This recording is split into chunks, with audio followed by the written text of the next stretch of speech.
County. Today, we have Council Vice President Kate Stewart joining us to discuss the Council's upcoming vote on a resolution to affirm Montgomery County's commitment to protect reproductive rights. After remarks from Vice President Stewart, we will open it up for questions for the reproductive rights topic. Then Council President Friedson will continue with his additional remarks, and questions for him will follow like we usually do. Reporters, if you still need permission to record, please note that in the chat. And if you have any questions, you can note that in the chat or raise your hand and I will call on you accordingly. Now I'll toss it to Council President Andrew Friedson for opening remarks. Council President Friedson, to you. Thank you so much, Jordan. Hope everyone had a great summer and a happy Labor Day. It was a great Labor Day weekend and Labor Day for me. It was great to join Council Vice President Stewart in the Kensington Parade and a number of other community events. We've had a busy summer going out into the community, working on a number of legislative initiatives that are coming to the forefront here at the council as we re-emerge with our regular business and voting sessions starting again today and with full council session beginning tomorrow morning and into the afternoon.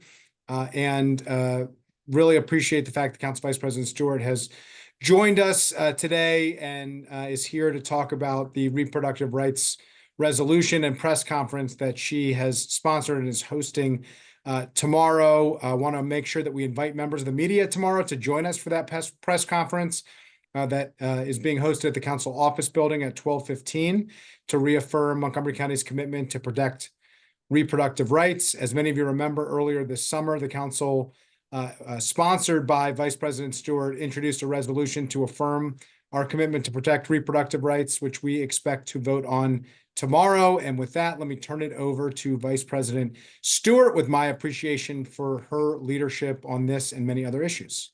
Great. Thank you, Council President Friedson, for having me today. I'm excited about our vote tomorrow on the resolution to affirm Montgomery County's commitment to protect reproductive rights. This resolution will do basically three things. One, it reaffirms our commitment to reproductive rights here in Montgomery County. The second thing is that it recommends that our county agencies pursue opportunities and coordination to protect those providing, assisting, seeking, or obtaining reproductive health services in the county.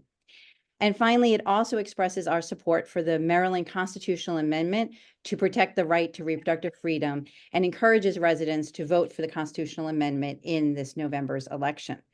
As we said, we introduced this in July. I'm glad to say that we have full support of the council. All the council members have co-sponsored it. The last time that our body, the Montgomery County Council, took up this issue was under the leadership of Councilmember Navarro, and it was predated the Supreme Court Dobbs decision. And so one of the things that we felt it was important to have this resolution to take it up again is that since the Supreme Court Dobbs decision, which overturned Roe and eliminated the federal constitutional right to abortion in the United States, we have seen a dozen states pass bans on abortion, as well as put in place legal barriers to severely restrict abortion care. We have also seen an alarming rate of laws that criminalize abortion seekers, those who help them, and abortion providers since the Dobbs decision. And it's important here in Montgomery County and in Maryland that we make sure that access to abortion care is guaranteed, because we can see that only in the last few years in our state's history that we had leadership here that did not believe that.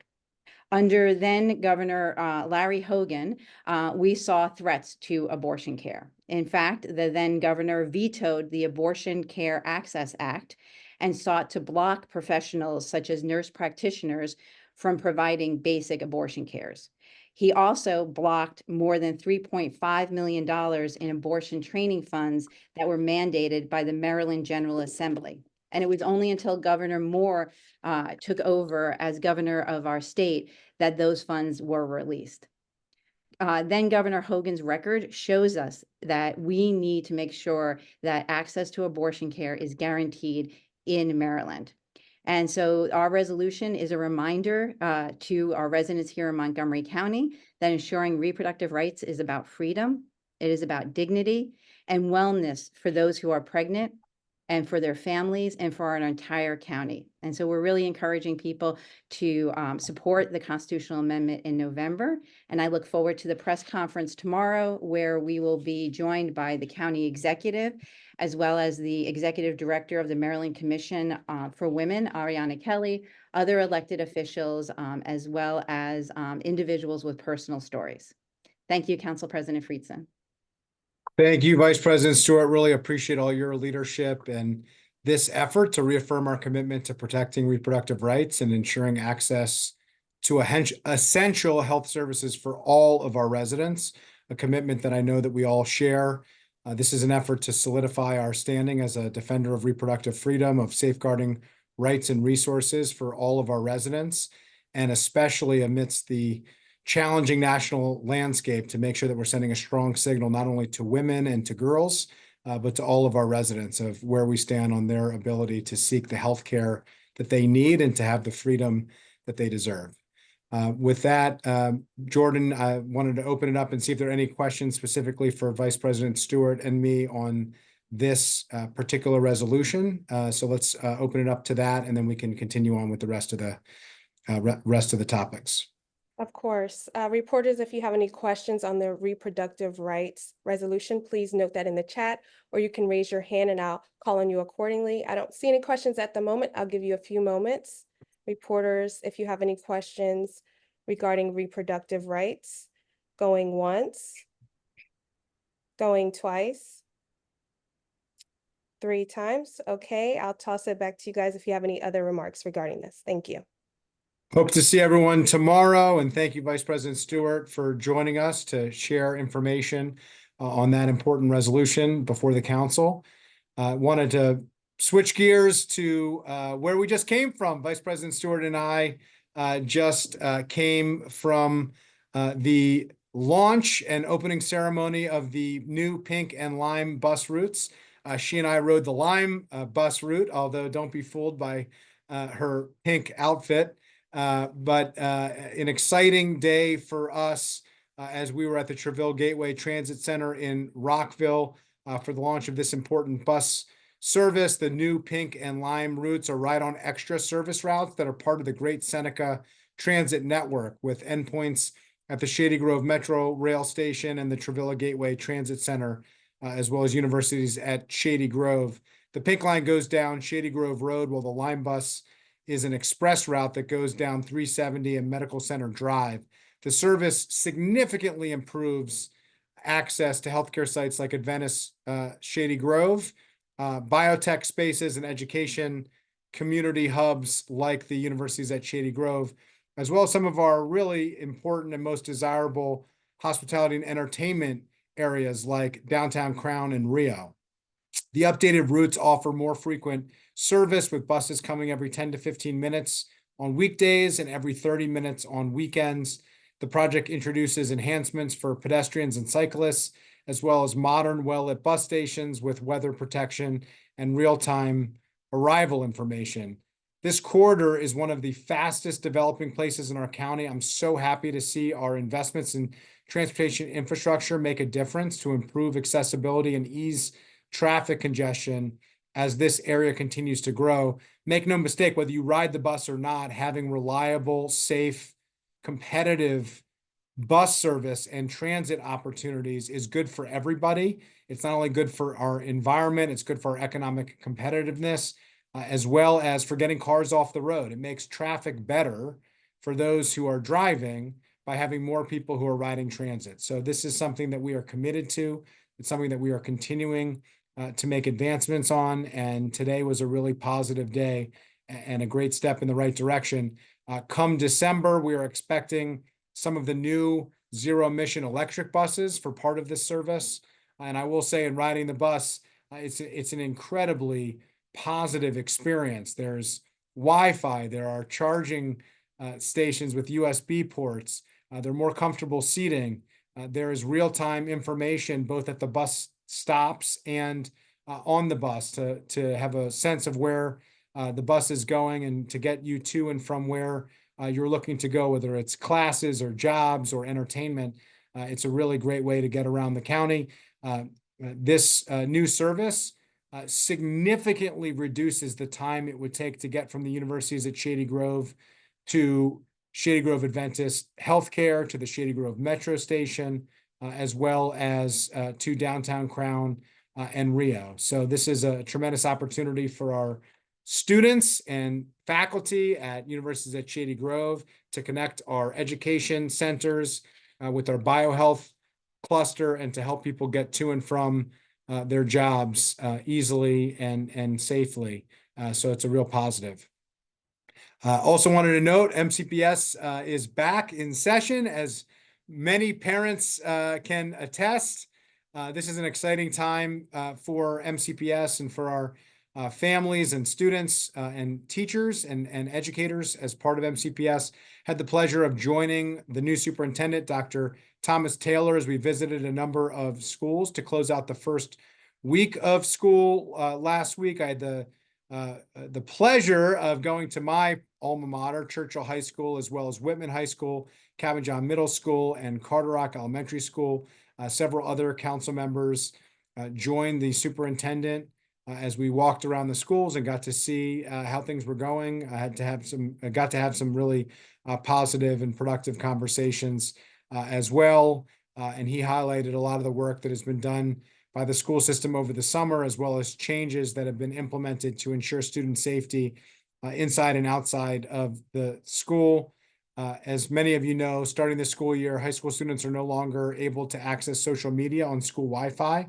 The restriction is part of a larger nationwide push in school systems across the country following the U.S. Surgeon General's reporting about the harms of social media among our youth. Additionally, the school system has been working on safety issues, including fights in and around school campuses, hate and bias incidents, bomb threats, and more. I've had a number of conversations with the new safety officer and head of safety in public schools, former police chief Marcus Jones, as well as the superintendent and their teams. We have had and continue to have some challenges that I know they are working on, and I am working with them on, and look forward to continuing those conversations and working through how we can best address them together. In other council news, this week we'll kick off a series of listening sessions across Montgomery County to gather community input on the Attainable Housing Strategies initiative. Before we take any council action, and there is no legislative proposal before us currently, only broad recommendations and specific recommendations from the planning board. We want to make sure we hear from residents to understand their interests and to appreciate their concerns, along with the recommendations of the planning department, provide any clarification, and look into issues more deeply, as we began to with 3 sessions at the Planning, Housing, and Parks Committee. The 5 in-person sessions are evening meetings throughout September and will be hosted alongside Planning Director Jason Sartori, myself, and I'll be joined by the district council member at each meeting location. The first session will be this Wednesday at the Silver Spring Recreation and Aquatic Center from 7 to 9 p.m. The second session will be on Thursday at the same time, the Wheaton Community Rec Center. Then we'll host a third session on September 17th at the White Oak Community Rec Center. And our fourth will be on Monday, September 23rd at the Germantown Community Rec Center, with the last being on September 25th at the BCC Bethesda Chevy Chase Regional Service Center. For those who can't attend in person and participate in person, we'll be hosting a virtual listening session on Wednesday, October 2nd on Zoom in the afternoon from 12 to 1:30. I look forward to hearing from a wide breadth of residents. This is a significant and frankly unprecedented public outreach effort that we are undertaking as part of a methodical and measured approach to get as much input as we can on this process before we move forward with any legislation. And I look forward to hearing from residents on that. As chair of the Planning, Housing, and Parks Committee, we are continuing to look for ways to address our housing challenges. The reality is there isn't a single street in Montgomery County where a home is less expensive than it was a decade or 2 decades ago. And one of the things that has animated me from the time I joined the council, and frankly was one of the reasons why I ran for the council as someone who grew up in Montgomery County, is the fact that a person who grew up here with the exact same job and career as their parents or parent couldn't afford the same house that their parent or parents raised them in with the same job or career. It is a fundamental challenge that is not unique to Montgomery County, but we are not immune to it in Montgomery County. And it's why we have done what we have begun, which is to seriously and methodically address the housing crisis with a lot of different approaches to build more affordable housing, to fund more affordable housing, to ease some of the zoning, to make affordable housing easier, to prioritize accessible housing that's in close proximity to transit, to co-locate housing on county properties, as well as to make it easier to co-locate on properties for places of worship, as well as educational institution. We need more housing options for more people in our county. It's a way that we can be more economically competitive. It's a way that we can address some of our environmental sustainability goals. It's a way that we can make sure that we are growing our community and our county in an inclusive and equitable way. So I look forward to the conversations. I look forward to being thoughtful and methodical of how we address these challenges and how we look at the various tools, this being one of them, to address the challenges that we face in housing. With that, let me turn it back to you, Jordan, and see if there are any questions. Great. Thank you so much, Council President Friedson. Reporters, if you have any questions, please raise your hand, or you can note it in the chat and I will call on you accordingly. Any questions from reporters? I don't see anything in the chat right now, but I'll give you a few moments to raise your hand or note that in the chat. Any questions? Okay, going once, going twice, 3 times. Okay, back to you, Council President. Thank you.